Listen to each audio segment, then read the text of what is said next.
What if the very things that once made you feel broken, being misunderstood, bullied, or behind, were actually shaping you for your life's purpose? In today's conversation, I sit down with Ken Thompson to explore how struggle, sensitivity, and even burnout can become the unlikely doorway to mastery, meaning, and service. Enjoy the show.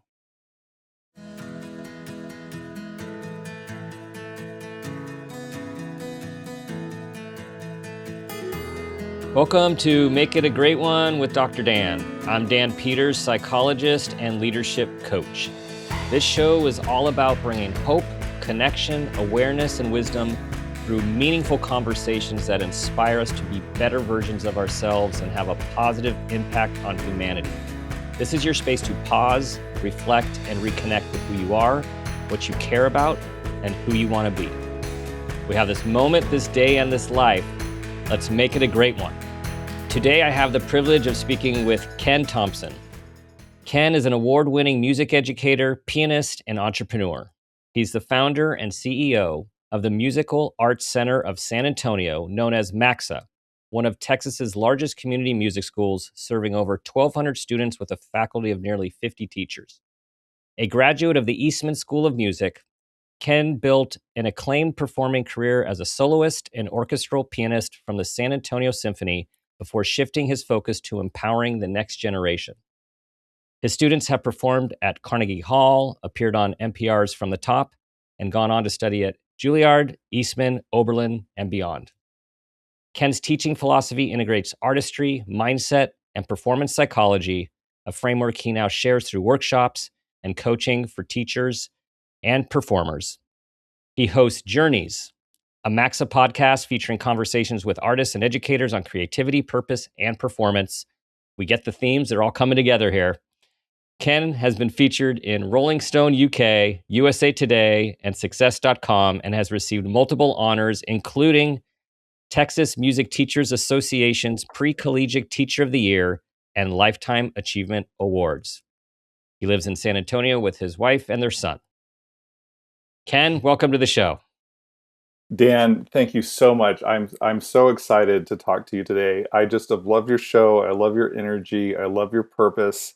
And it's actually a real thrill as a listener to watch you do your work like this and watch it come out of your mouth. I've heard it so many times online. And so this is a real thrill for me. Thank you so much for having me on. Oh, thanks, Ken. I'm so happy you reached out initially, and we went back and forth for a while. Mhm. And what spoke to me is your authenticity and your passion for what you do.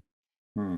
And then added to that, trusting me with some of the information, some of your writings from the books that you are working on Mhm. to give me more of an insight, which did give me more of an insight. So I appreciate you trusting me with this information, and it really has given me more ideas for our conversation today. That's wonderful. Well, thank you so much. I'm excited to share today. Thank you. Okay, so there are a few places I want to start, and I just like to pick them as it comes. And so Mhm. what I sensed was there were some early struggles, growing Yes. up struggles, Mhm. and then you found music, or music found you, Yes. and it changed. It changed you. It changed your Mhm. trajectory, and Yeah. I'm. Let's start with that story. I love it. Okay, thank you so much. Well, I was, I was born in the '60s, way back when, and we didn't have the services we have available to us today, and I struggled with many, many things. I struggled with learning how to read, in particular. I don't think I think I might have been 6.5 or 7 before I learned how to read, and so I was put in a bunch of remedial classes, and I went to a public school.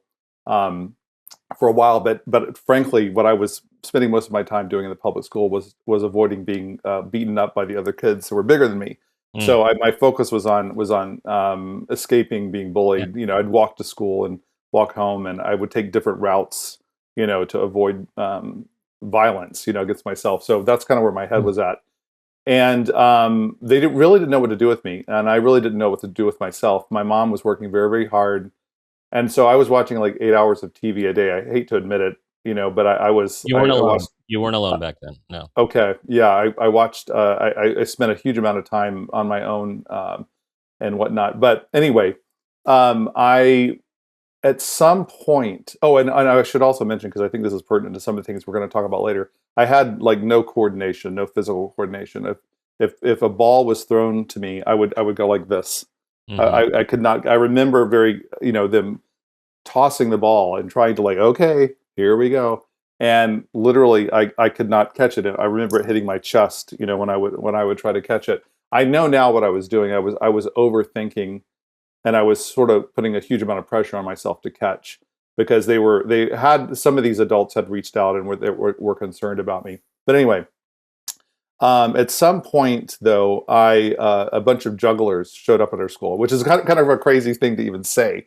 A bunch of jugglers. It sounds like a joke or something like this, but a bunch of jugglers showed up at our school, and they did a show for us, and they were amazing, and they were entertaining, and they said, "Hey, we're going to come back every Thursday night, and everybody come, and we'll teach you how to juggle." So, so I came, and as well as about 400 other people came to the school to learn how to juggle, and it was amazing. All these people, all these juggling, the energy was very positive. Well, the next week, only about 200 kids came, and the next week it was like 20 kids came, and the next week it was like 4 kids came. But I stayed with it. And I could not remember. I was very uncoordinated, and I was really struggling. All the other kids got to where they could juggle 3 balls very easily, but somehow I was sticking with this. I was very engaged. And at some point, I got to where I could juggle 3 balls. I remember this on the 4th visit, the 4th week, I could do 3. At that point, something shifted in my brain, and suddenly I could learn all these tricks and all of these other things that all these other kids had learned so readily. And it was a complete reversal of what I had experienced in terms of my coordination issues. And I believe a big part of that was that these jugglers were just so kind and so open, and they would let me make mistakes. They were not ridiculing me. They were not putting me under pressure. They were patient with me. They inspired me to work on my own. And so I stuck with it. And from that, so that was when I was around 11. So I went around. I was a juggler for a while, making money on the streets, with this group of jugglers. And from there, they would play ragtime in the background, like on. I played the washboard. I don't know if you know what a washboard is, but I played the washboard and a kazoo. Those were my instruments. And then we had one of them was a virtuoso accordionist, so he played that, and somebody else played a washed up bass. Anyway, you get the picture. So I thought, I think I want to move up from the washboard. Let's move this into something. Let's up the game a little bit. And we had a piano in our house that my mom had bought for $50 at an auction that had been like in a bar or something like this. And I was like, pianos. They usually have pianos where we would go if we did a performance at a school. So I thought I'll learn the piano. And so I contacted a teacher, and this was one of those. And you're 11. You're 11 right now? Well, no, I was 13 at this point. So I did this for a little while. I was 13 at this point. Yeah. So but I was 11, and I had been juggling, and so I got quite a bit of experience with that, and I enjoyed it, because I want to share a little bit about that. I noticed when I was wearing my clown outfit, I could do anything I wanted. It was amazing. We would go into spaces and clown around and do juggling and talk to people and whatever. And in that guise, I was not the shy kid waiting, afraid of getting beaten up on the way home. I was accepted, and people laughed, and people had a good time. It was very interesting to experience that, contrast. In any case, so when I went into piano, I reached out to a teacher that was happened to be literally around the corner, and she was an amazingly kind and patient teacher, and she engaged with me yet again, and I got really into it. I'd actually taken some other instruments before, but no one really seemed interested in myself, and I was hungry for adult validation outside of my parents. And of course, my parents did the best that they could do, of course.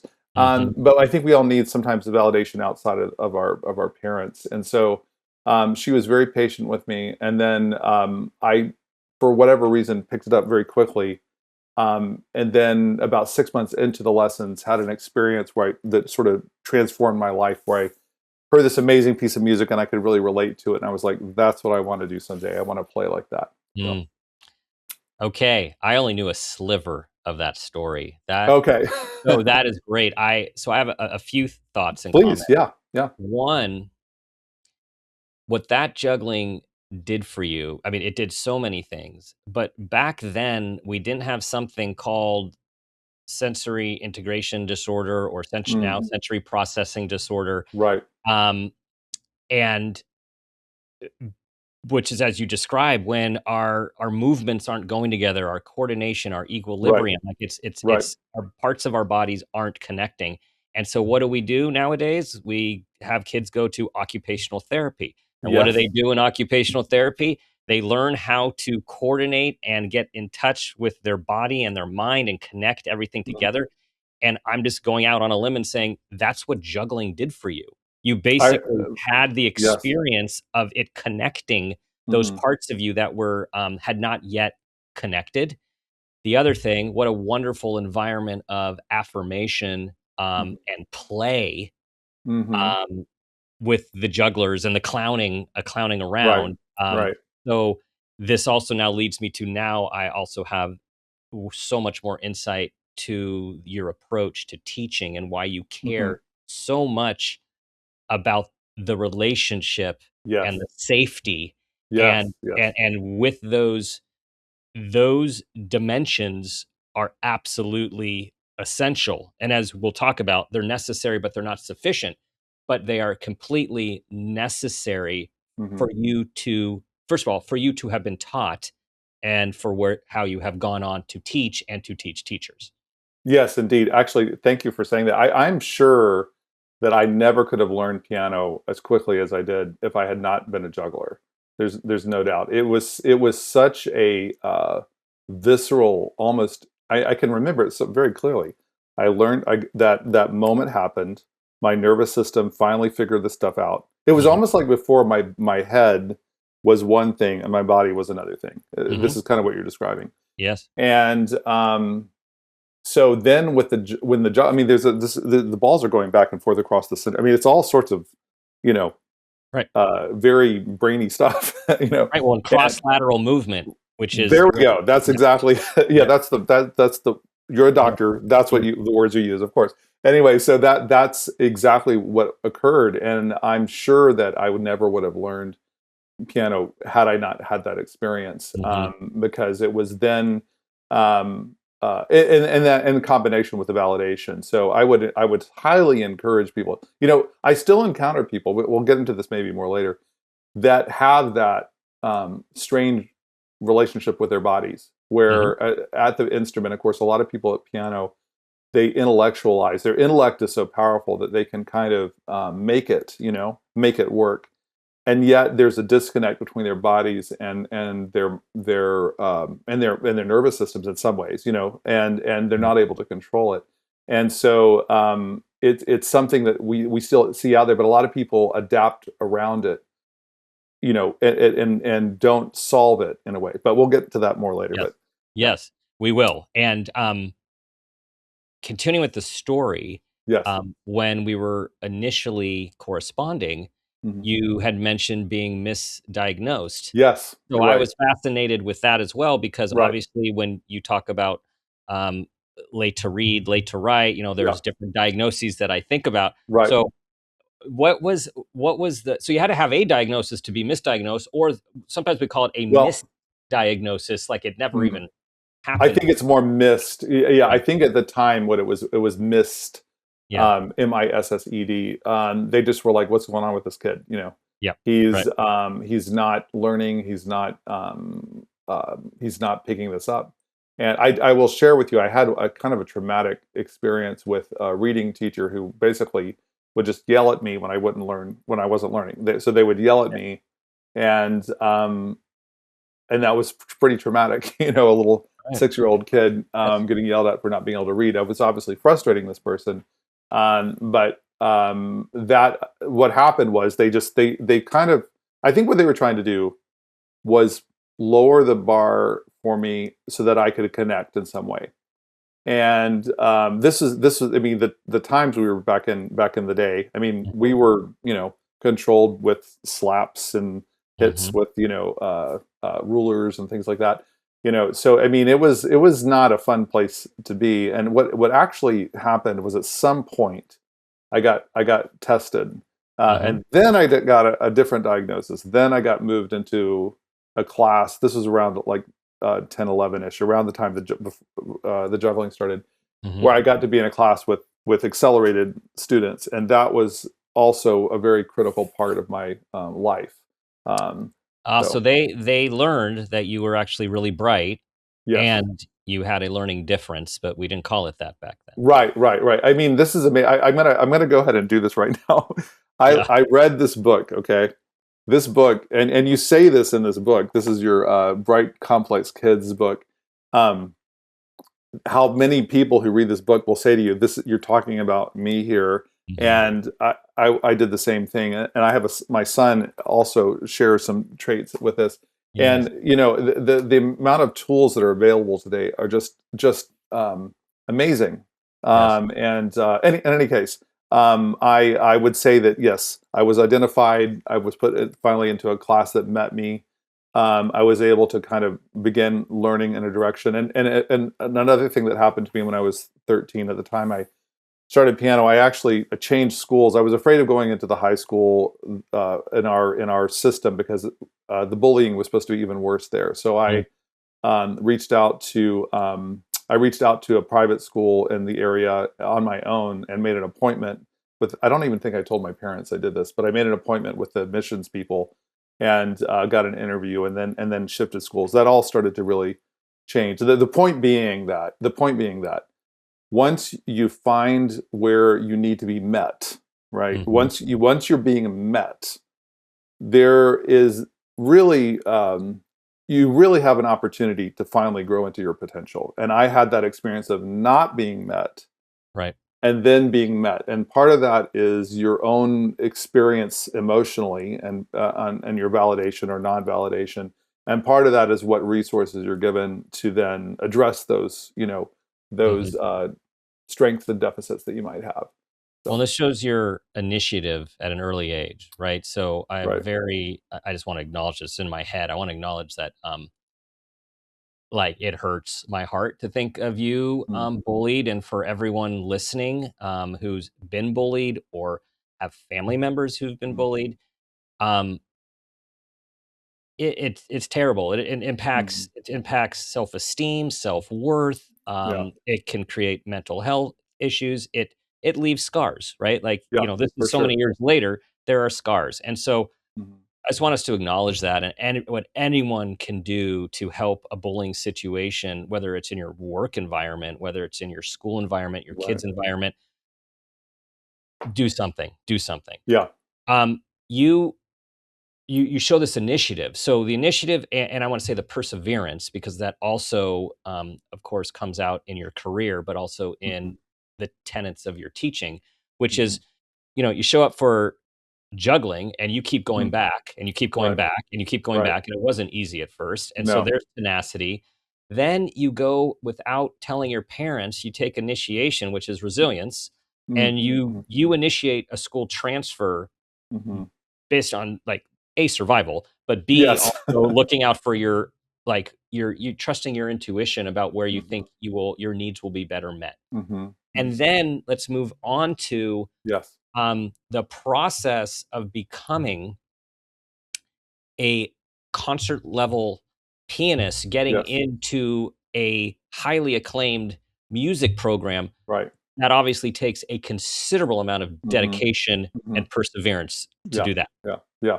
Let's talk about that. Yeah, thank you for, this is so validating. Wow. Thank you so much for saying all these things. And you're right. I want to getting back to that bullying thing. It is amazing talking to you about this. I'm almost tearing up. I'm having to Yeah, control myself. It's yeah. that, it's that. I mean, even right now, it's that painful still. Um, so what I did, so I got to where I was very, very into, I heard this piece of music, as I mentioned, after about 6 months of study. And I was like, I want to play this. Part of what happened was because I had learned a little bit. I had heard classical music before. I'd been exposed to it, but I always thought it was kind of boring. And my dad would play it on Sunday mornings. That was a sort of a ritual to play. We'd have pancakes and we'd have the classical music, and I loved the pancakes, but not so much the classical music. So then, with a little bit of knowledge from those 6 months of lessons, I then heard this music. It was the third movement of the Beethoven Moonlight Sonata, which is very fast and exciting. And I was just dumbfounded. I could not believe that a human being could do that. And this is virtuosity, which we may touch on virtuosity later. But I heard virtuosity for the first time. I was just stunned. I was stunned, and I was like, I want to do that. And I had never in my life had that experience where I was like, that's what I want to do. You know, it was so immediate and so intense. But it was immediate because it had been led up to properly, right? It was one of those overnight or one of those moments that had years in the making, but it was really, really powerful. So then I stayed with that teacher for a couple more years, and I started winning competitions. But then I realized I needed to move to kind of like the best teacher in our state. This was in Atlanta, Georgia. So it was a big city. And she was very, very a great teacher, phenomenal teacher, very supportive, but also made me very aware that I was late. Most of the people that I was competing with started when they were 4 or 5, and I was going to these events, and, they were literally a decade ahead of me, and so I realized, though, I thought, well, even the really serious students, I bet they're practicing about an hour and a half to 2 hours a day. If I practiced double that, 4 hours, 5 hours a day, I could do in 1 year what they did in 2 years. So I dug in, and I also determined to do everything my teacher said. If I'm going to switch to this teacher, I'm going to do everything they say. I'm going to absorb their knowledge. I'm going to apply their knowledge, and I'm even going to do double what they ask. So this was like a brute force kind of a thing. So I my big kind of moment in this, I don't put this on my bio at this point, but I won the big state competition. Like there's this huge competition that's in every state, and I won that after in my senior year, after 4 years of piano study. And I practiced 4 to 6 hours a day to do that, and I brute force my way. And of course, I say brute force. Brute force, what I mean is the training part. The other part was I was very good at being expressive, and I had a lot of anger and depression and all the stuff you have as a teenager, all that kind of stuff, and I could put that into music. Yeah, right. And that came through, and that's why I won, was because this came through. But you can't do that without the athletic aspect, right? So then I ended up, because I'd hit that level, I sort of, these opportunities opened up, right, at some of these top level schools, and I had some twists and turns along the way, but I eventually ended up working with one of the top teachers in the world, Nelita at Eastman School of Music, and that was a very amazing experience, but also one that I frankly wasn't ready for. I was ready to get accepted, and I was ready to. And the funny thing, I remember so clearly, like I was so determined to get in and to get into her studio, because a lot of people don't realize that it's very hard to get into Juilliard or Eastman. It's even harder to get into the studio of the teacher you're looking for, because they may take 10 or 12 people into the whole freshman class, but each of the teachers may take only 1 or 2. Mm-hmm. So to get that particular teacher, especially if they're one of the most popular teachers, is very, very hard. So I think the tenacity and that kind of determination, she liked that, and the work ethic piece. So I got in. I remember thinking, okay, I made it.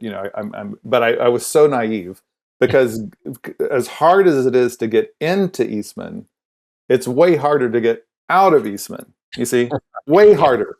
It's way harder. And of course, I've seen this now play out with students I've had. That may go into academia, like they get into Harvard or Brown or something, and then they get in, and then they have to get out, right? That's a whole different thing. So, so I got there, and then in a way, all of the emotional constructs that I had created for myself were really put to the test. And frankly, I ended up having a lot of problems, emotional problems, psychological problems, and mostly around performance anxiety. And so it was tough. I'm really, really grateful that I went there. I'm really grateful that I got out. I send students to these places. I just then in my teaching became determined to not let anyone go through what I went through. Right. Right. Right. So it was a defiant, we look back. I met Wayne Dyer's book, his memoir before he passed was I See Clearly Now. And it's basically like when we look back, we see clearly.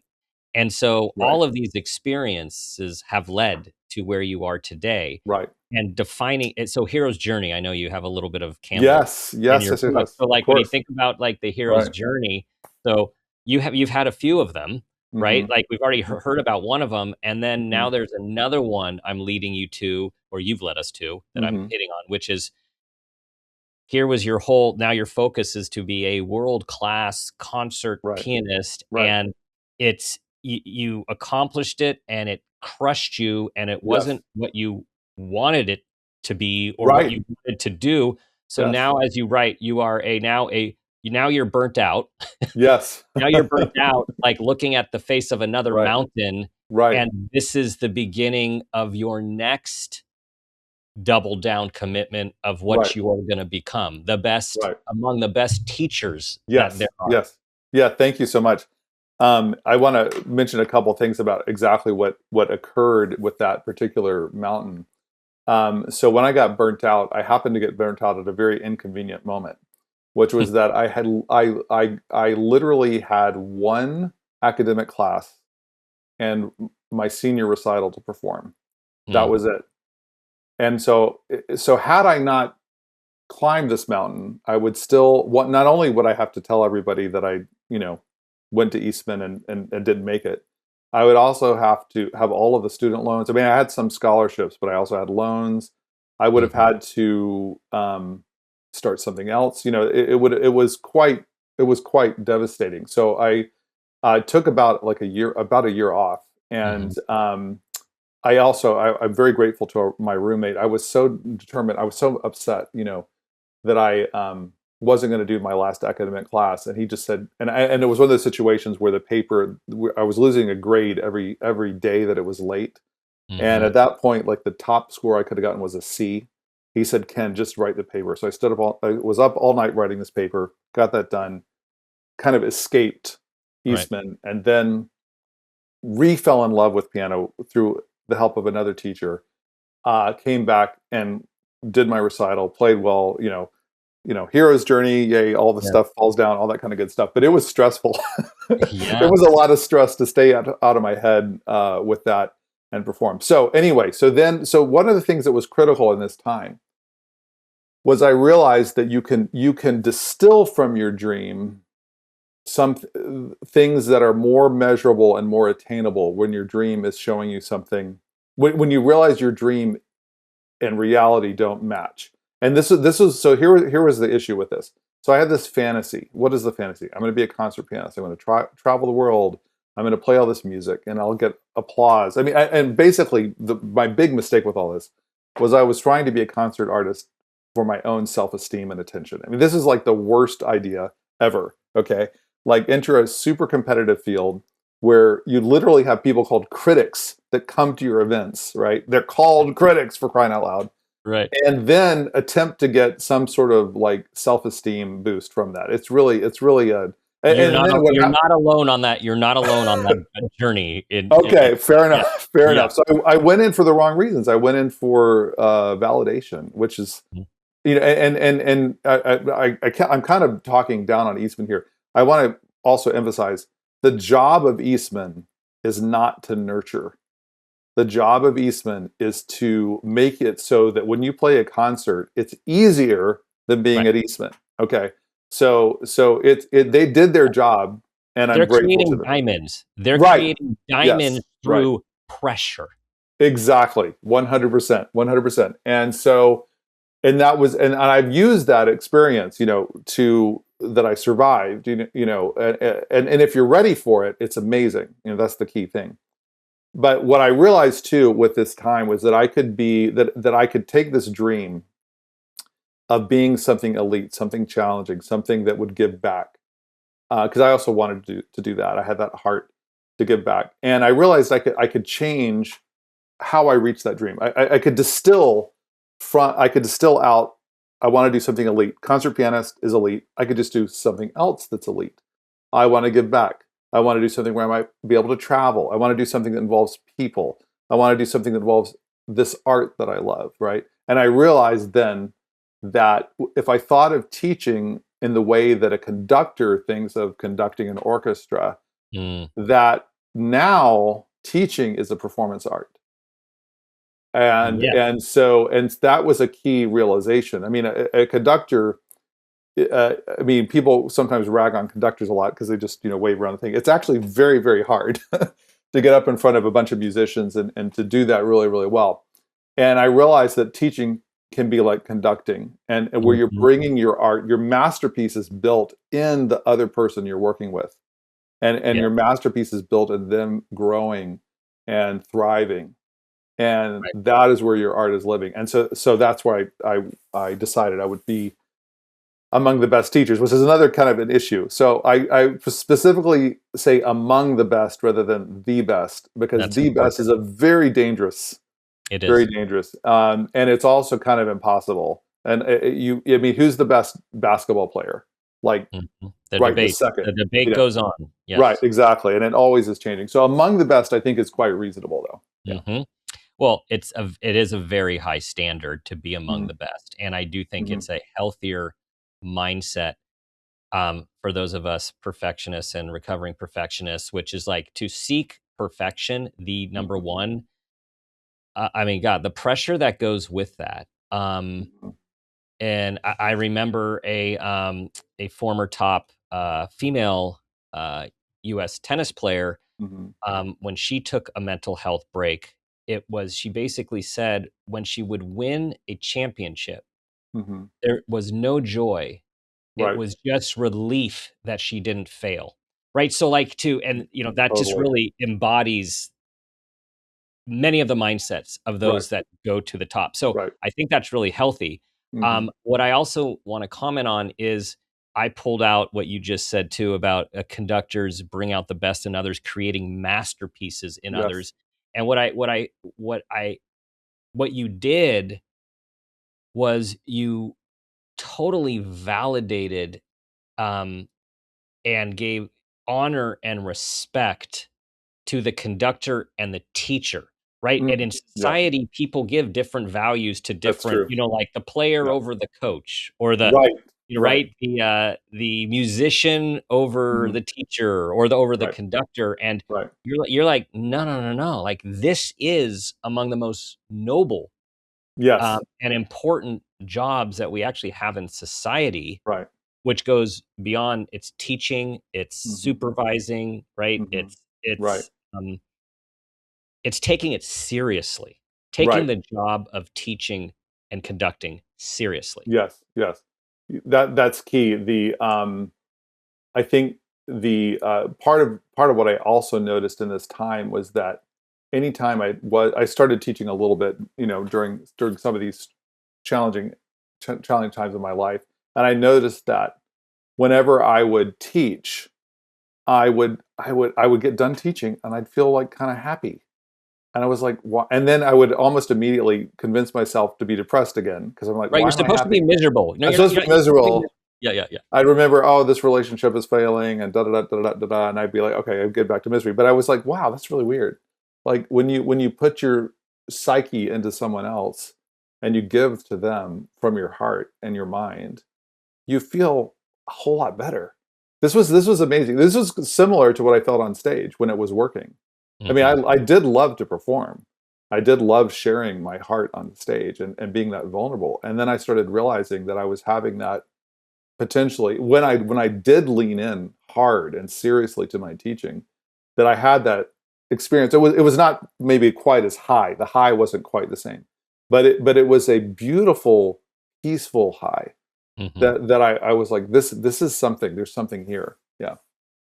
Yeah, I share that. Uh, I was telling my wife yesterday when we were Hmm. debriefing about our days that I had a couple sessions today yesterday, and I was like, man, it just like it was the natural high. Like when you're Yeah. just in flow with Yes. someone you're mentoring or Yes. teaching or Yes. guiding, Yes. and you see that potential and you Hmm. find a way to bring that Hmm. potential Hmm. out and Yes. for the other person to see it and to grow, like Yes. it's a natural high. It is. It totally is. It's amazing. It's an amazing experience. I'm honored to share that time with people. It's absolutely incredible. Yeah. Hmm. So now we move to the next part of the story is you find this teaching thing is Yes. you actually really like it and you're making Yes. now a conscious decision to be okay. Yes. I became that other thing that I spent a lot of blood, sweat, and Right. tears Right. over and did it, don't want it. So now I'm going to be among the best of this as a Hmm. teacher. Right. And then you end up founding a music center, Right.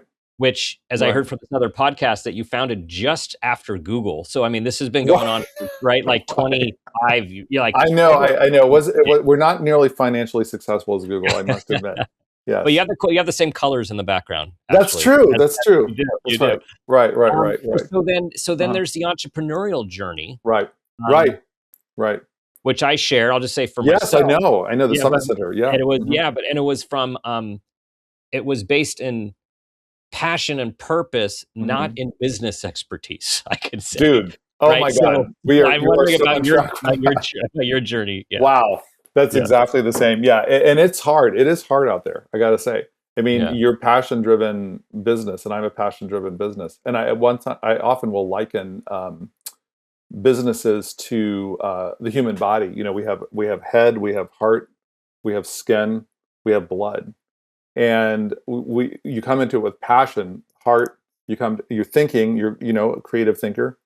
Hmm. Skin is how everything looks, how everything's going.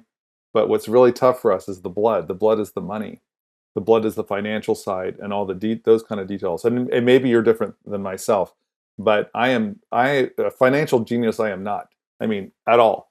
I'm with you. I'm And with you. I've made it work somehow for Yeah, 26 yeah, years. But it's very tough. But I do get a tremendous amount of value out of it because I've learned so much in this experience.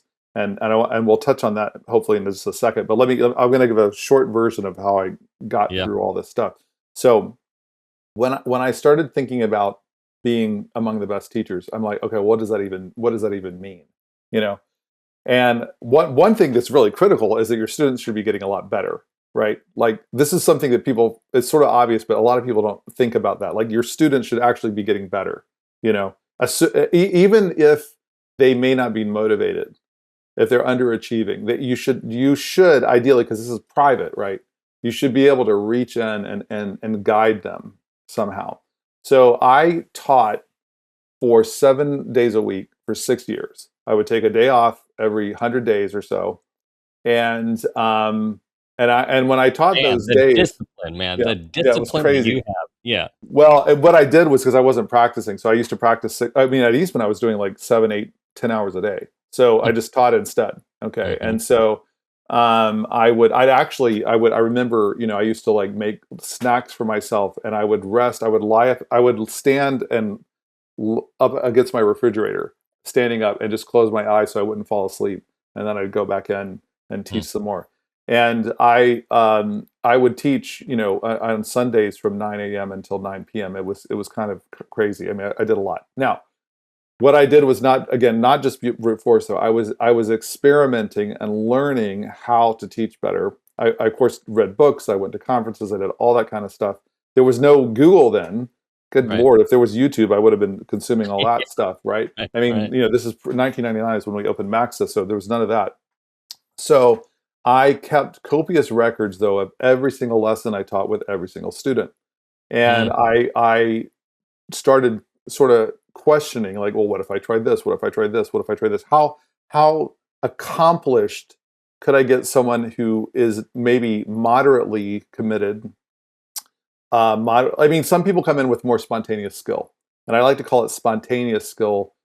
I mean, we sometimes call it talent, but it's when you're working with them, I think it's more useful to talk about spontaneous skill, or in the sense that there's still, it may look like it's an instant understanding, but there's still a process. And sometimes we have to get in and mess with that process, even though it's fast. But in any case, I kept copious notes on all the lessons with every student I ever taught. So I got to see trends and patterns and things to try. So I was working, and it was working. It was working quite well. You know, I was getting them to move very, very, very well along, particularly those that were internally motivated. And as I'll be getting to into in the one of the books that I'm working on, I started to become aware, though, that there were teachers whose students were also playing really well. They were doing none of the stuff I was doing. They weren't doing any of that stuff. They were showing them what to do, kind of more of a rote learning approach to an extraordinarily high level. And I was really dumbfounded, and it was actually quite shocking that all of my efforts and training, when compared on the surface, was very similar to what these other teachers were accomplishing. And I eventually started to understand that what they were doing was they were very good at motivating their students, extremely good at getting the students excited. And what they would use is their own charisma, plus this, they would play the students off of each other. It was like a being in a medieval court or something, where the different aristocrats are jockeying for position, like who's the star, right? And these kids would play like two pieces, three pieces for every 2 or 3 years. I mean, like 2 or 3 pieces, incredibly well. And whereas my kids were learning 10 pieces, or lots of music, like really developing their literacy, music history, technical skills, all that kind of good stuff. And yet when they would compete, these other kids would do very, very, very well. So I was really kind of amazed by that. It made me realize that with motivation alone, you can do a ton. Now, the problem with that, though, is when those same students would kind of do what I did, was that they would audition for a high-level school. I would observe them get crushed and come back. Hit the wall, as you say. They hit the wall because they didn't have. I mean, because when you go to like a place like Eastman, for example, I had to bring in like 30 to 40 minutes of memorized music to my teacher every week, in addition to playing all this chamber music for violinists and cellists and accompanying singers, and sight reading, all this stuff. I mean, you must be literate at a school like that, because you can't make it. It's a fire hose of information. It'd be like going to law school and not knowing how to read. Like that's what it would be like. Okay, somehow you memorized all the stuff to get into law school, and you get to law school and you don't have the skills, you see, now the horrible thing is you could have developed those skills. Right. That's the terrible part. And all those dreams and motivations get crushed. That was the thing that just killed me, really. Well, and that's part of your method, right? Your part of your method is preparing them to be able to continue to learn. That's giving them that foundation. Absolutely. But it's funny how you can be fighting the good fight, and it can still appear to everyone else that you're equal with the people who have very different value systems with how they approach learning. So I realized that the having that combination of motivation and knowledge are really, really critical. So when MACSA started, we put all these cool little prizes and all these kind of things to get people excited. I mean, not so much that it gets overdone, but enough to keep people externally motivated. Because what typically happens is they need to have some external motivation, particularly early on, right? And in order to keep working, and then even once they're older and more advanced, they still need that, because it's so much work, right? So if you're a 16-year-old basketball player and you're really, really an excellent basketball player, you kind of need the higher level, teams, right, and the higher level leagues to play in to keep you motivated. Otherwise, you get sort of cynical and you stop. So, but anyway, so that was a big part of getting what I learned from MACSA getting started. I will say that what made me do that, though, this is going back a little bit to like how you started the Summit Center. was that when I stopped playing concerts, I had this huge energy that wasn't going anywhere. So Mm, this energy that had been spent performing the concerts, learning all the music and all that kind of stuff, it was like I needed a place for that to go. And right. so that's how I kind of got into the entrepreneurship piece there. Yeah. Yeah, I had a there. So just where I can share with that is that when I had worked like just out of becoming a psychologist, or I grew up professionally in a large nonprofit, and I was made my way into director roles, and it was so dynamic, like working, running a clinic, running programs, working Hmm. with the local government, the other nonprofits, being a part of the community. It was so dynamic, multidisciplinary teams. Hmm. And then I went over time to full private practice, for economics, young kids, family, Hmm. just like that just kind of needed to happen. Right. And then I went into got anxious, depressed, stopped sleep. Like I didn't have any space, any place to put all of that other stuff Yes. that drove me that Yes. I Yes. needed to. So I was Right. still doing parts of the job, but Hmm. and then that ultimately led to the co-founding of Summit Center, of Hmm. recreating that Hmm. experience. So I Hmm. resonate with the like, Yes. where do you, this is where we go to those depths, and then our body and our energy and the universe tells us this isn't working for you. Right. You need more. Um, Exactly. Exactly. Yeah. so where I want to move this to Yeah. is, you took these copious notes. You did, Yes. Hmm. the 10,000 hour rule or 20,000 Yeah. hour rule. Totally. You did Yeah. it like Yeah. in 2 years. Like you just like, or whatever. You Right. Right. grinded. Right. Yeah. Um, but you realized, okay, a couple things. One thing that you've said that I just want to highlight is, Hmm. um, we talked about, you need safety and there's trust in the relationship, but Yes. you also needed that intensity. There has to be some Yes. intensity Yes. to produce the continued results that are required. Absolutely. But Yes. the other place where I'm moving this to is, this is where you, over time, developed what you call the archetypes, Yes. which is the dynamic between the teacher, the student, and the Hmm. parent, and Hmm. how there are different archetypes, and you need to understand Right. those archetypes, those dynamics, Yes. to really bring out the best in Hmm. someone. And without that, Hmm. you're just going to be sometimes scratching your head and banging your head against the wall. Totally. Totally. Actually, thank you so much for bringing that up. I think I've been battling frustration in a sense. Um, this whole my whole life in a sense, and what frustration does is it makes us get stuck. And I feel that I one of my little sayings is frustration leads to innovation. So you need to be innovative and when you're frustrated, but it can be difficult because frustration is very emotional. And so each of these times I would hit this barrier, like I'm getting, with the knowledge only.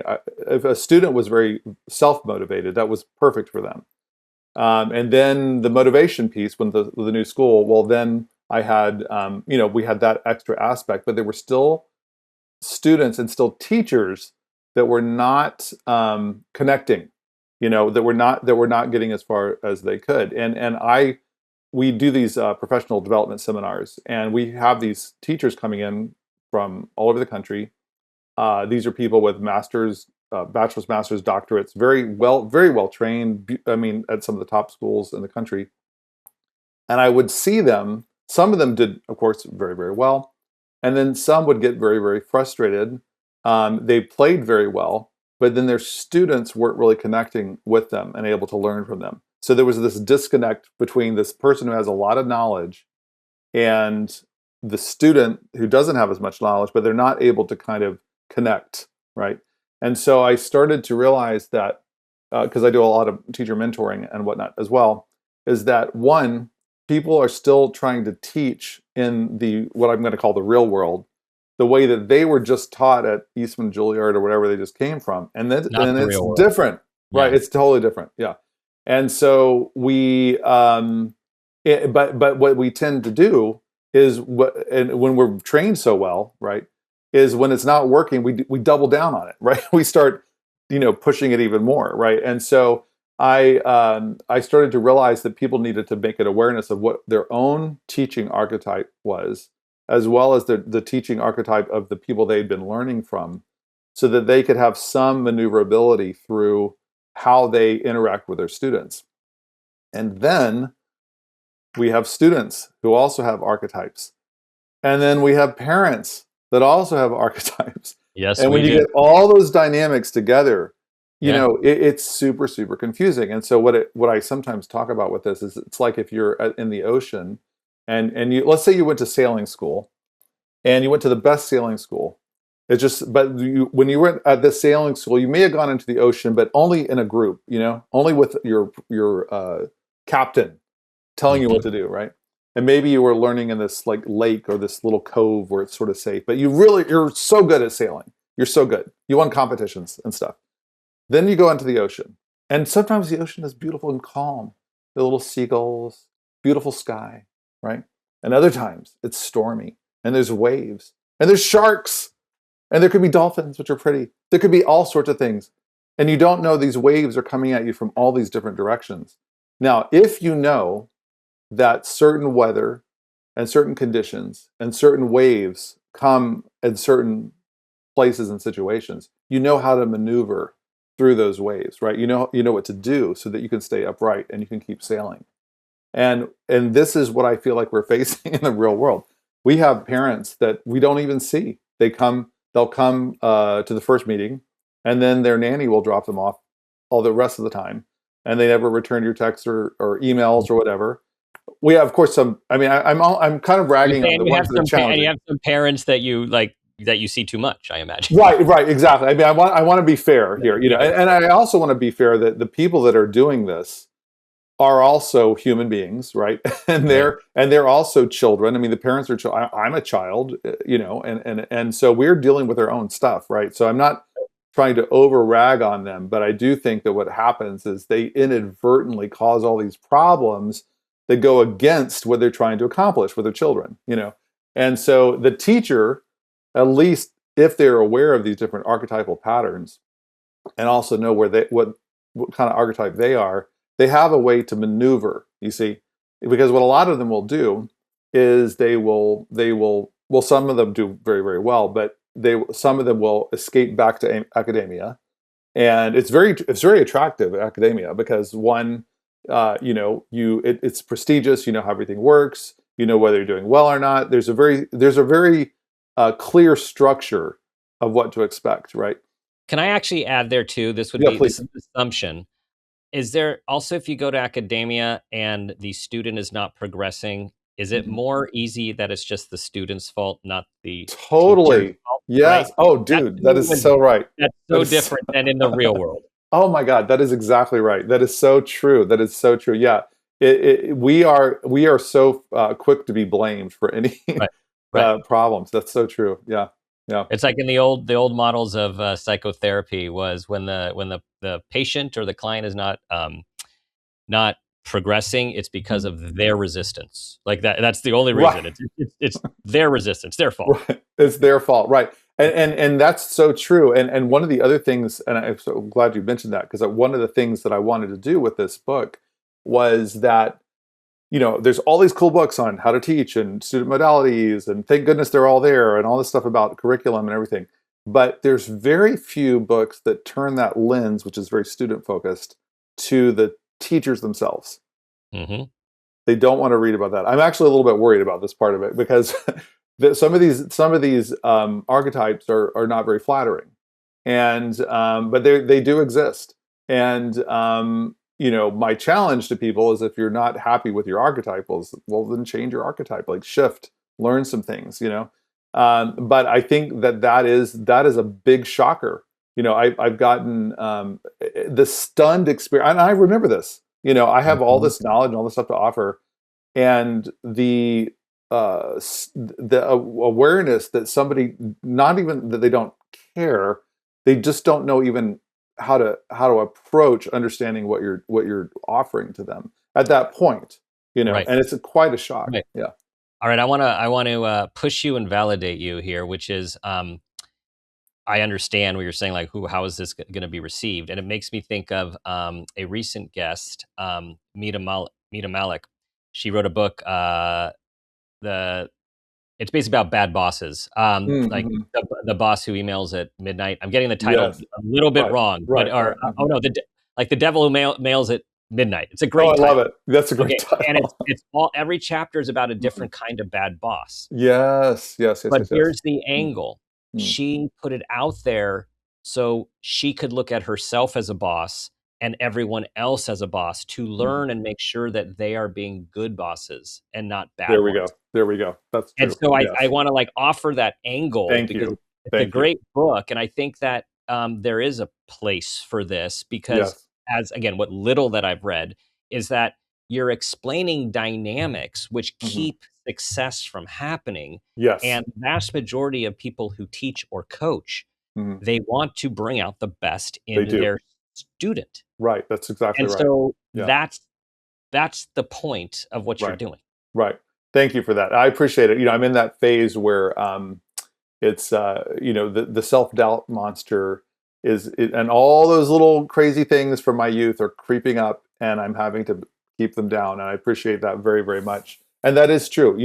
People are not drawn to teaching, and I would, and your work as well. There has to be a love for helping people get better, right? Yeah. And then this other side piece of this, which is that, or let's say the what it might be called. Whenever you have a situation, then there's a downside. I guess the other side of the coin is that this frustration piece. People get frustrated when they're stuck, right? And they could be stuck because they're trying to apply something that works in a different environment. Like you could be an expert at climbing mountains made of ice, but now you got to go on a hike through the desert, and it's not the same. You need to Mhm. learn how to do both, and then you're not frustrated. And then you Right. can you can get back to the joy of sharing. Yes. Yeah. Um we are needing to wind down, Oh, and of course, yes. I think this is a good time for, I'd like to read this Oh, passage please, please, please. Okay. from your forthcoming book because to me, it embodies Mm, how you see the work and how you want to, um, champion and, ambassador the mhm, work. mhm, mm. And you write, as creative beings, we practice for our souls, our humanity, and to reach our human potential. As compassionate beings, we teach because there is a special human and spiritual space that is only accessed through connection to other compassionate beings. Mm. Thank you so much for sharing that. Thank you. What's it like to hear that back? Actually, hearing it from you, it sounds really good. It's so funny. I struggle with this perfectionism issue, Yeah. and and yet I want so much to share and to help. And I think and I know your heart is so there, and everything that I've seen you do. It's a beautiful heart and a beautiful things that you're doing. So that you resonated with that means a tremendous amount to me, and I want to just applaud you and all the work that you're doing. Um, Mm, I wish so much that I had you in my life when I was a mm, child. Of course, you would have mm. been a child then too. So, I would have I been, mean, yeah, yeah, I we would could have have been been friends. Who knows? I very much appreciate it. And yeah, my heart goes out to you and all of those who have been in your experience. And uh, I guess it's unfortunately part of life. Yeah. And again, it fuels us. It Hmm. fuels us to be and to become Hmm. um, who we are meant to be. Hmm. And hopefully we get some of those positive people like you had in your life, Yes. right? That really show Yes. put up a different mirror to Yes. you, Yes. Yes. to show your value and your Hmm. worth and your Hmm. potential. Hmm. And clearly that is what you are doing with your center, with your Hmm. teachers, and your thousands of students Yeah. who I know now you're teaching like the kids of people that you have taught. So like Yes, that's true. you're influencing Yeah. Right. generations Right. of Right. musicians. Right. Yeah. Before we close, I want to say one Yeah. last thing. I want to encourage anyone out there to please never give up on your potential and to never give up on your growth. If you're not currently in a situation where you're working with people who are helping you, please find someone who can help you. Never give up on your soul and your heart. And that is one of the most important things that you have. Find someone to help you. People are out there. Just got to find them. That's beautiful. That's you just brought that to a close. That is beautiful, Ken. Thank you. So I'm so glad you reached out. I'm so glad we got connected. I am so glad we had this experience, and we'll look forward to what's to come. Thank you. Please tell everyone where to find your Yes. work, MACSA, Mhm. your coaching, your mentoring, your Sure, teaching, sure. all of it. Yeah, so you can, MACSAinc.com is the school website, MACSAINC.com. I'm on Instagram at ken.creativecoach, and feel free to email me at ktompson@maxainc.com. I would love to hear from you, and let's make it a great one together. Oh, wow. He's closing the show, everyone. Ken is closing the show. Well, he just summed it up, right? Like, don't give up. Don't give up on your soul, on your heart, Mm. Your potential. And yeah, it gets tough, it gets dark, and that is part of the hero's journey. And Yeah. reach out for help, reach out for support, and know you are not alone, even in those times when it can feel that way.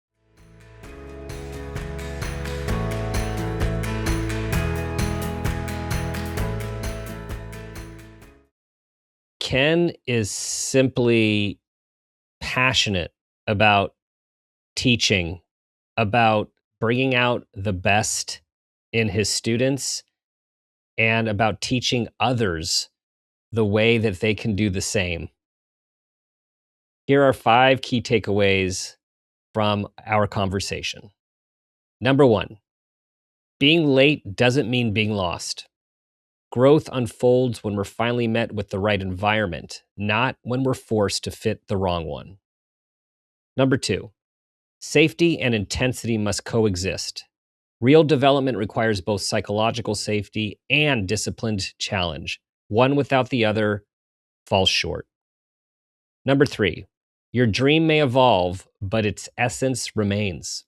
When reality doesn't match the fantasy, the deeper values underneath the dream can still guide you forward. Number 4, teaching is a performance of presence. The true masterpiece isn't the performer, it's the growth unfolding in another human being. And number 5, never give up on your potential. If you're not being supported where you are, keep searching. The right guide can change everything. There it is, everyone. So much wisdom and inspiration in Ken's lived experience and his teachings. We are interested in what you think about this episode, so please feel free to leave us a comment at Dr. Dan Peters on Instagram or reply to any of our social posts. Please send this to everyone you think will benefit. Thank you for being a part of our amazing community and bringing your people to us. Thank you for your 5-star reviews, for subscribing. We have this moment, this day, and this life. Let's make it a great one. This has been a Peters and Rossi production. Make It a Great One with Dr. Dan is produced by Laura Rossi. Our engineer is Phil Rossi. Theme music is Uplifting Folk by Awesome Music. Artwork by Kelly Dwyer. Follow us on social media at Dr. Dan Peters. For more information, visit drdanpeters.com.